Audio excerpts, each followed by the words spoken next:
So in Hidden Truth and Forbidden Knowledge, you write the UFO phenomenon tells us more about ourselves than about our mysterious visitors.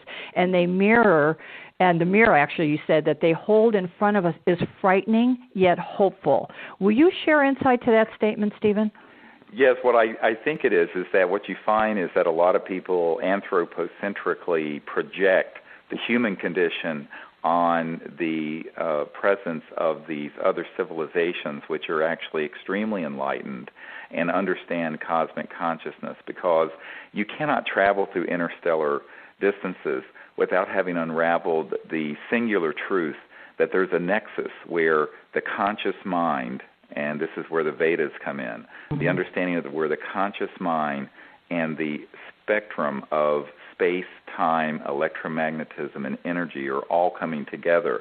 And so many people will see the manifestations of these advanced extraterrestrial civilizations, and they'll be either concerned or they won't understand it, and in their either fear or ignorance, they will project human motives onto them. On the other hand, if someone's in a state of enlightenment, they can see where they are actually coming from. And so many of the things you see out there in the public about the extraterrestrial presence, I think, is it's almost like a Rorschach test, where people are projecting their own state of awareness onto these other civilizations, because that is the natural response of humans when they're facing things they don't fully understand. And so that's why knowledge, as it says in the Vedas, is the greatest purifier, that you have to attain a certain level of conscious knowledge and enlightenment to be able to even understand why these visitors are here, and to also understand what their intent and purpose is. And I think that's something that there's so much confusion around, because in a world that's filled with so much conflict and war and violence and what have you, that we tend to project onto what we don't understand all of these fears that are in the collective consciousness of humans, but in our own personal experience as well. And so I find it very interesting, having dealt with this issue now in a public way for 18 years, to see that if you're a militarist, you project a military threat onto the presence when there is none. If you're someone, so it sort of is a big cosmic mirror in a sense, and it says a lot more about us than anything else. So let me ask you this, Stephen. When you said that, in the Vedic tradition, it's about really gleaning wisdom to understand how consciousness works, right? Correct. And so, and in doing so, in the Vedic tradition, how would one glean the wisdom necessary to be in the presence of an extraterrestrial and not have a negative reaction? I think that, this is what we take people. If you go to cseti.org, cseti.org, that's our nonprofit. That's the parent organization of disclosureproject.org.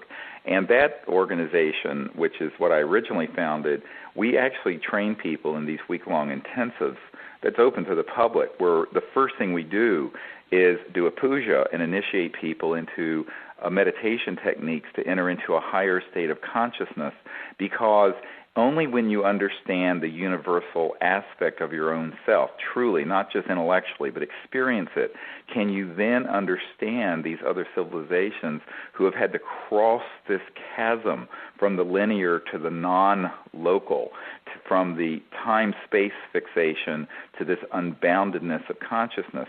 And the Vedas and the science of consciousness, if I can use that term, sure, is really the greatest repository of understanding that. And if one really wants to be an ambassador to the universe, which is what we call these training programs at cseti.org, that is the state that you must be in. You have to be able to understand the essential oneness of the conscious mind. What Erwin Schrödinger, who was the father of modern particle wave theory, but it became quantum mechanics, he said the total number of minds in the universe is one. That is, that it's a singularity.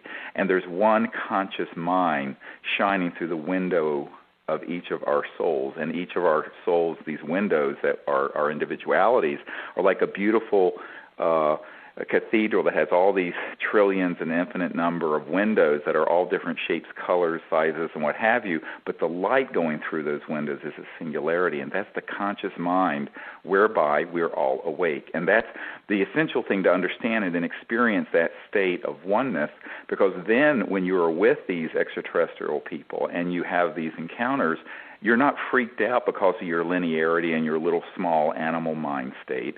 You're in this state of cosmic awareness, and you see that's who they are. So when you look into the eyes of these other beings, you see, well, we're actually one being, and there's one conscious light streaming through all of us. And this is not just a human experience, it's a universal experience. And that is the foundation of becoming a true ambassador to these civilizations, which is what's urgently needed, because they're obviously here.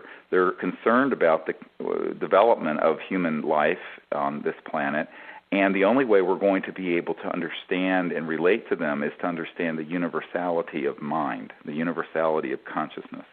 You know, that you brought that up, the universality of mind and consciousness.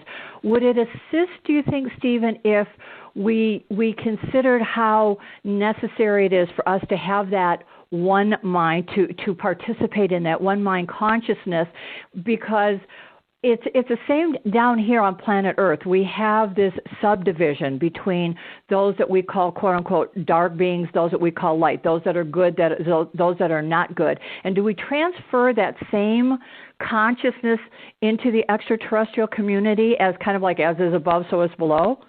Well, I think people do that in ignorance because they don't understand that there's a universal order, and that is no civilization is allowed to leave their biosphere, their physical planet, until they've attained a state of peacefulness. And that is an absolute universal requirement. And the proof of it is that our advanced classified projects at Lockheed Skunk Works and other projects that we have penetrated have technologies that can go interstellar, but they're not allowed to use them because these extraterrestrial civilizations are saying, no, wait, you have to reach a certain level of evolution before you're safe to go bamming around out in the universe amongst other planets. And we know that this has been the case for eons, for billions of years. I think that this is something that there isn't a certain order to the cosmos, and people have all these sort of fears while they're here. Now, people often confuse astral beings or lower astral energies with these extraterrestrial, and I'm being very specific about advanced technological, physical, extraterrestrial life forms.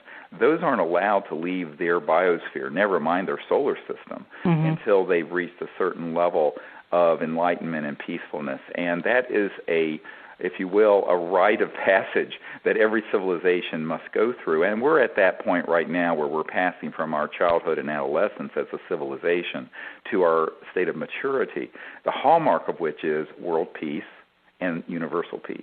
And so that's really where we are. That's the big picture where humanity stands at a crossroads at this time. Well, I think one of the things that you just said is really important to discern the difference between the lower astral energies versus the higher civilizations of the extraterrestrials. Because I think there's a lot of confusion, Stephen, between the two, and that's where the extraterrestrial civilizations get a bad rap, wouldn't you say? Oh, absolutely, and I think this is one of the things I try to elucidate in the cosmology that I've described in Hidden Truth, Forbidden Knowledge, which, by the way, people can get at disclosureproject.org.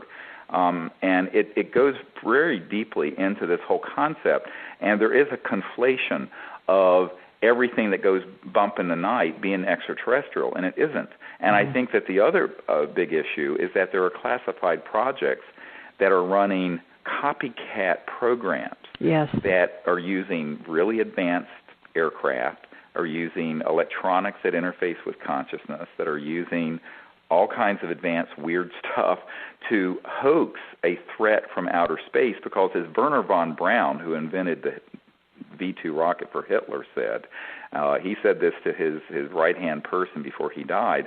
They were wanting to create, through the disinformation within the UFO subculture, the foundation for eventually weaponizing space and having an expansion of the whole militarism that we see on planet Earth into space, so that the world can be united around a militaristic global junta, if you will, a military perspective. And so people are very, very susceptible, I believe, to the disinformation that's put out there by humans, and at the same time the confusion of the cosmology.